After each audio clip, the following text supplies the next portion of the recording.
Chapter 4. Autosuggestion. The medium for influencing the subconscious mind. The third step toward riches. Autosuggestion is a term which applies to all suggestions and all self-administered stimuli which reach one's mind through the five senses. Stated in another way, autosuggestion is self-suggestion. It is the agency of communication between that part of the mind where conscious thought takes place and that which serves as the seat of action for the subconscious mind. Through the dominating thoughts which one permits to remain in the conscious mind, whether these thoughts be negative or positive is immaterial, the principle of autosuggestion voluntarily reaches the subconscious mind and influences it with these thoughts. No thought, whether it be negative or positive, can enter the subconscious mind without the aid of the principle of autosuggestion, with the exception of thoughts picked up from the ether. Stated differently, all sense impressions which are perceived through the five senses are stopped by the conscious thinking mind, and may be either passed on to the subconscious mind or rejected at will. The conscious faculty serves, therefore, as an outer guard to the approach of the subconscious. Nature has so built man that he has absolute control over the material which reaches his subconscious mind through his five senses, although this is not meant to be construed as a statement that man always exercises this control. In the great majority of instances, he does not exercise it, which explains why so many people go through life in poverty. Recall what has been said about the subconscious mind resembling a fertile garden spot, in which weeds will grow in abundance, if the seeds of more desirable crops are not sown therein. Autosuggestion is the agency of control through which an individual may voluntarily feed his subconscious mind on thoughts of a creative nature, or by neglect, permit thoughts of a destructive nature to find their way into this rich garden of the mind. You were instructed, in the last of the 6 steps described in the chapter on desire, to read aloud twice daily the written statement of your desire for money, and to see and feel yourself already in possession of the money. By following these instructions, you communicate the object of your desire directly to your subconscious mind in a spirit of absolute faith. Through repetition of this procedure, you voluntarily create thought habits which are favorable to your efforts to transmute desire into its monetary equivalent. Go back to these 6 steps described in Chapter 2 and listen to them again very carefully before you proceed further.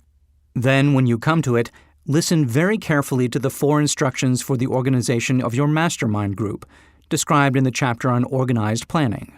By comparing these 2 sets of instructions with that which has been stated on autosuggestion, you of course will see that the instructions involve the application of the principle of autosuggestion. Remember, therefore, when reading aloud the statement of your desire, through which you are endeavoring to develop a money consciousness, that the mere reading of the words is of no consequence unless you mix emotion or feeling with your words. If you repeat 1,000,000 times the famous Émile Coué formula, day by day, in every way I am getting better and better, without mixing emotion and faith with your words, you will experience no desirable results. Your subconscious mind recognizes and acts upon only thoughts which have been well mixed with emotion or feeling. This is a fact of such importance as to warrant repetition in practically every chapter, because the lack of understanding of this is the main reason the majority of people who try to apply the principle of autosuggestion get no desirable results. Plain, unemotional words do not influence the subconscious mind. You will get no appreciable results until you learn to reach your subconscious mind with thoughts or spoken words which have been well emotionalized with belief.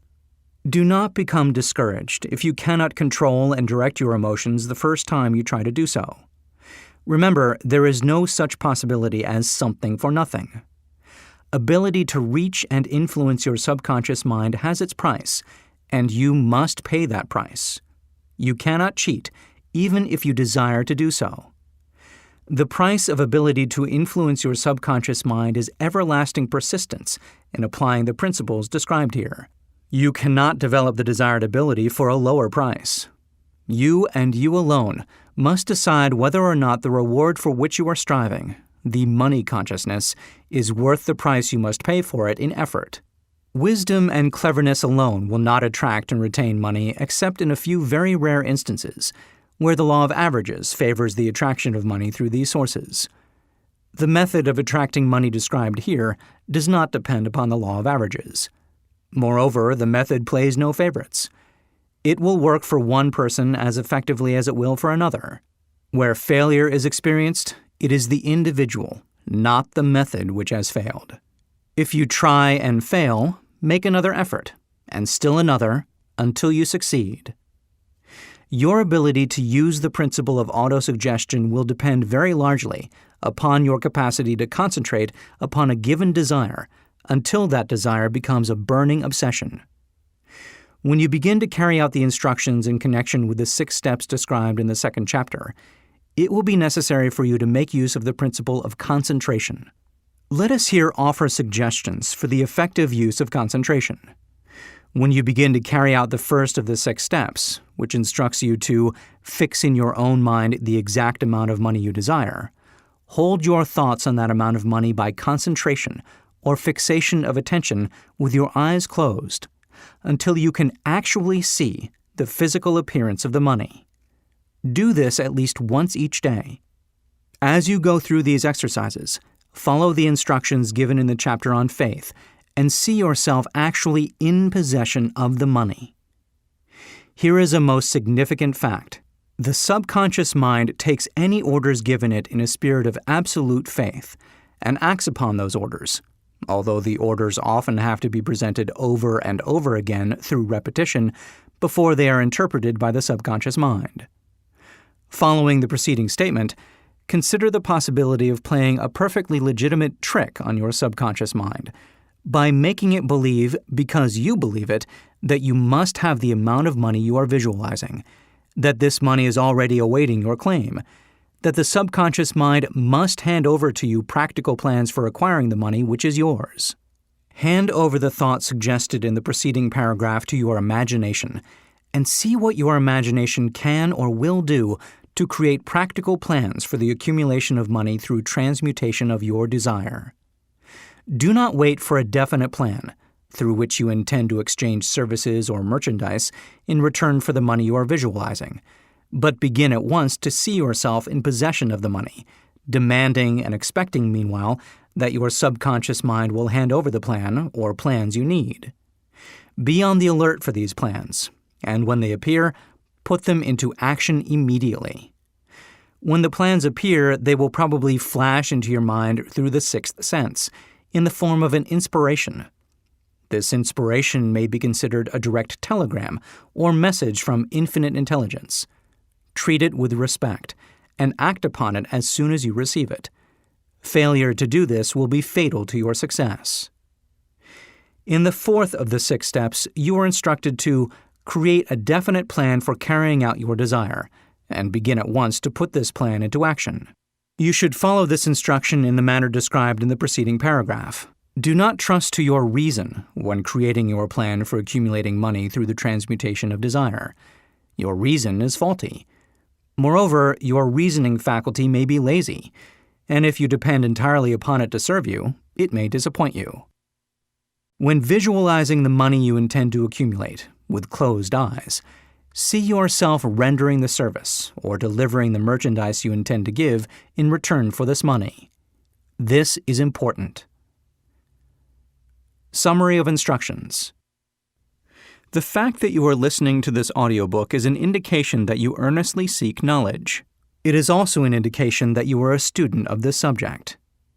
If you are only a student, there is a chance that you may learn much that you did not know, but you will learn only by assuming an attitude of humility. If you choose to follow some of the instructions, but neglect or refuse to follow others, you will fail.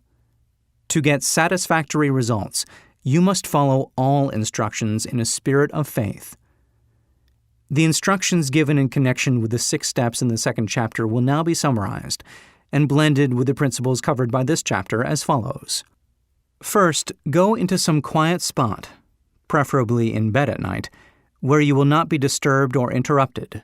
Close your eyes and repeat aloud, so you may hear your own words, the written statement of the amount of money you intend to accumulate, the time limit for its accumulation, and a description of the service or merchandise you intend to give in return for the money.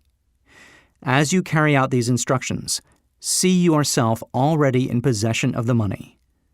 For example, suppose that you intend to accumulate $50,000 by the 1st of January 5 years hence, that you intend to give personal services in return for the money in the capacity of a salesman.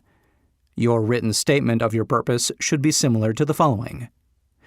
By the first day of January 19 blank, I will have in my possession $50,000, which will come to me in various amounts from time to time during the interim. In return for this money, I will give the most efficient service of which I am capable, rendering the fullest possible quantity and the best possible quality of service in the capacity of salesman of, describe the service or merchandise you intend to sell. I believe that I will have this money in my possession. My faith is so strong that I can now see this money before my eyes. I can touch it with my hands. It is now awaiting transfer to me at the time and in the proportion that I deliver the service I intend to render in return for it. I am awaiting a plan by which to accumulate this money, and I will follow that plan when it is received. Second, repeat this program night and morning until you can see, in your imagination, the money you intend to accumulate. Third, place a written copy of your statement where you can see it night and morning, and read it just before retiring and upon arising until it has been memorized. Remember as you carry out these instructions that you are applying the principle of autosuggestion for the purpose of giving orders to your subconscious mind. Remember also that your subconscious mind will act only upon instructions which are emotionalized and handed over to it with feeling. Faith is the strongest and most productive of the emotions. Follow the instructions given in the chapter on faith. These instructions may at first seem abstract. Do not let this disturb you. Follow the instructions, no matter how abstract or impractical they may at first appear to be. The time will soon come, if you do as you have been instructed, in spirit as well as in act, when a whole new universe of power will unfold to you. Skepticism in connection with all new ideas is characteristic of all human beings. But if you follow the instructions outlined, your skepticism will soon be replaced by belief, and this in turn will soon become crystallized into absolute faith. Then you will have arrived at the point where you may truly say, I am the master of my fate. I am the captain of my soul. Many philosophers have made the statement that man is the master of his own earthly destiny, but most of them have failed to say why he is the master. The reason that man may be the master of his own earthly status, and especially his financial status, is thoroughly explained in this chapter. Man may become the master of himself and of his environment because he has the power to influence his own subconscious mind, and through it gain the cooperation of infinite intelligence. You are now listening to the chapter which represents the keystone to the arch of this philosophy. The instructions contained in this chapter must be understood and applied with persistence if you succeed in transmuting desire into money. The actual performance of transmuting desire into money involves the use of autosuggestion as an agency by which one may reach and influence the subconscious mind. The other principles are simply tools with which to apply autosuggestion. Keep this thought in mind, and you will at all times be conscious of the important part the principle of autosuggestion is to play in your efforts to accumulate money through the methods described in this audiobook. Carry out these instructions as though you were a small child. Inject into your efforts something of the faith of a child. The author has been most careful to see that no impractical instructions were included because of his sincere desire to be helpful. After you have listened to the entire audiobook, come back to this chapter and follow in spirit and in action this instruction.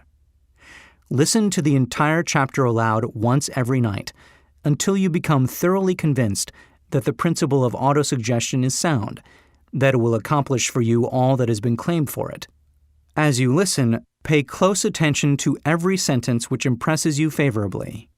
Follow the foregoing instruction to the letter, and it will open the way for a complete understanding and mastery of the principles of success.